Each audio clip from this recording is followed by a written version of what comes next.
Mayor, what's your reaction to the idea that a congressman from South Carolina would try to lure the Remington company out that way? I don't like it.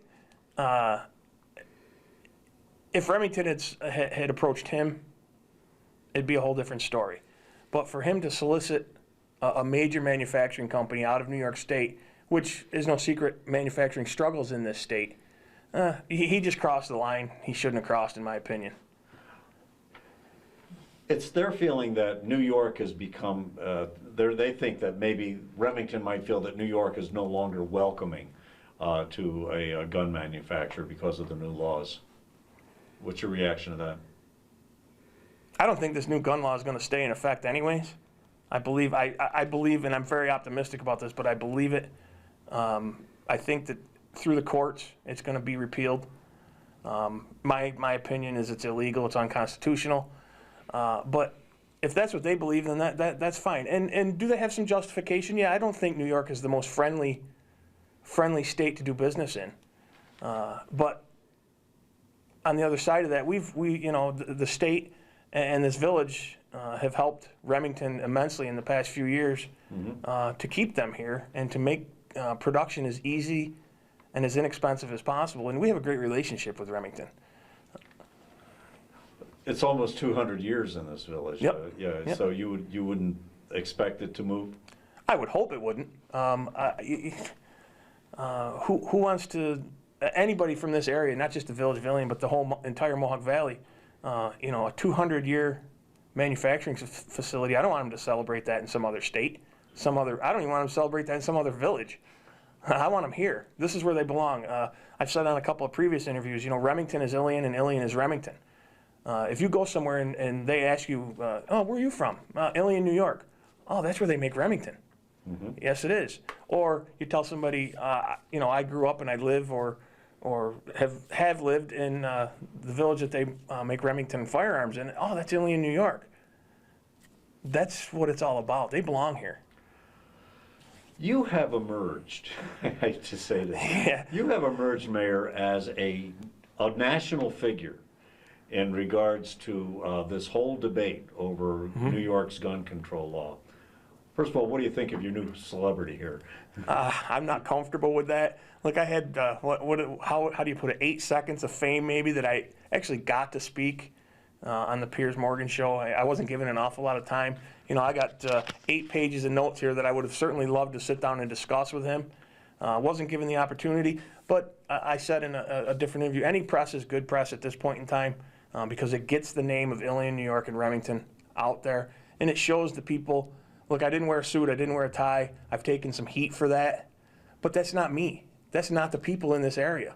I come into the office just about every day for at least an hour or so. I wear a golf shirt or I'll wear a t-shirt. I'm wearing my steel-toe boots, a pair of jeans. That's just the Mohawk Valley. That's the work ethic we have here, and that's what I represent, and that's who I am. You were able, though, to take on the pro-gun control crowd and answer them with some statistical information. Yes. You did your research. Yes. Yes, I did. And you have to.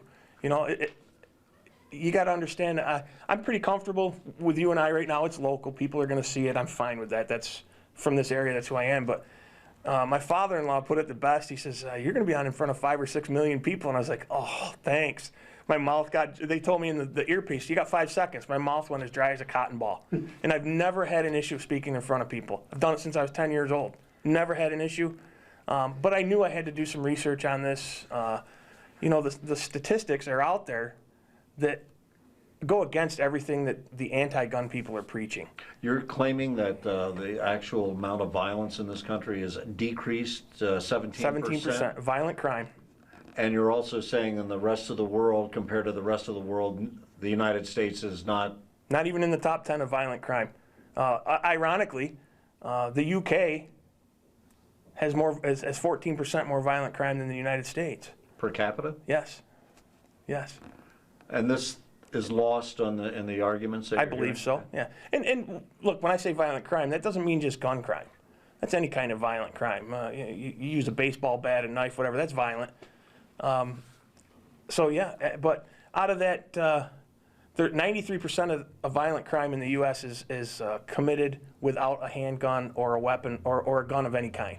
Out of the 7% left over, 3% is done with a long gun, which is the rifle of choice that everybody's complaining about, is the AR-15. The other 4% is done with a handgun. 3% of 100% of the crime is minuscule. Look, I'm not saying that anyone should lose their life to any type of violence. That's not what I'm saying at all, because that's just very unfortunate. The whole nation is focused on Newtown. Yes. Do you find yourself uncomfortable making these claims in light of that tragedy? I'm not uncomfortable. I certainly feel for that community. I wouldn't wish that on anyone. Absolutely not. But I've been asked, do we feel an emotional connection to Newtown because of what happened and the supposed use of the AR-15 there that could have been produced in Ilion? We don't even know if that was produced here. If that was made 8 years ago, it wasn't produced here. I don't feel uncomfortable saying, putting the facts out there. I feel uncomfortable about the situation, absolutely. But that would be like asking Detroit if they feel uncomfortable that a vehicle killed somebody in a DWI accident, or compare those scenarios. I just don't see it. So you don't think this law will stand? I don't think so. That's my personal opinion. I'm not speaking on behalf of the entire village of Ilion residents. That's me personally. I think the governor had a agenda for higher aspirations, a higher political office, and I think he pushed it through to say, look, we're first. We're first to try to do something about it. I don't argue with him for the effort, but it was just done too quickly.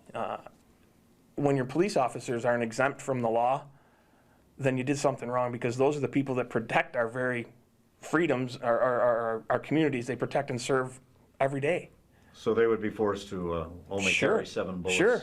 As of this time, yeah. Well, then you hear, well, we're going to make an amendment. Well, you wouldn't have needed an amendment if you'd have slowed down, took a look at this, and done it correctly the first time.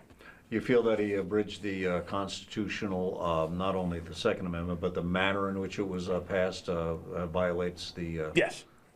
Yes, I do. I'm a gun owner. I've made no bones about that to other people. I'm not somebody that takes my guns out every weekend and target shoots or skeet shoots. I do on occasion. I hunt. Very rarely do I hunt anymore. I'm a concealed carry permit holder for a handgun. I don't carry a handgun every day.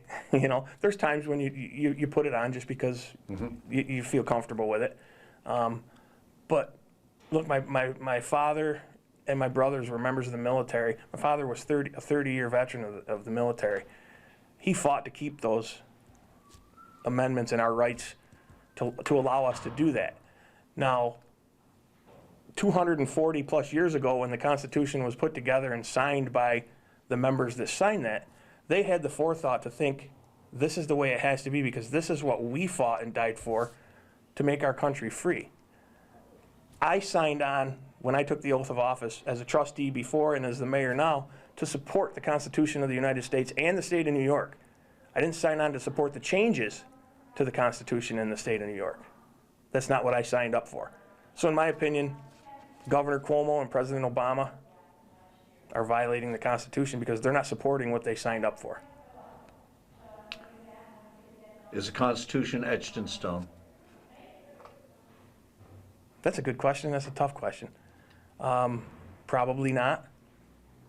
But you have to enforce that to the best of your ability. That's what it's for.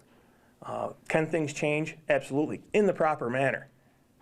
Not just because you think you want to make a change.